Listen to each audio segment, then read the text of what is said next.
My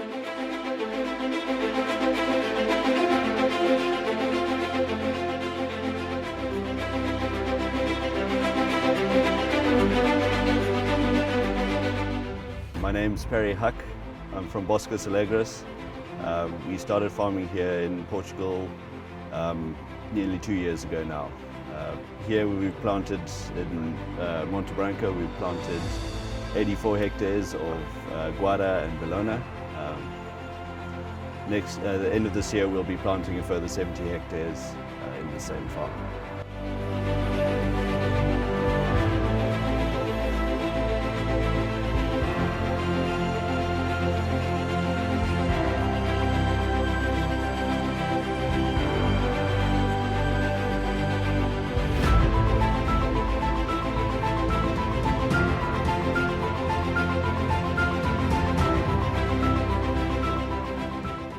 We chose Magos because the quality of their service and support after service support was also very important for us. We come from Africa, and from my experience, it's the sport that makes up a company.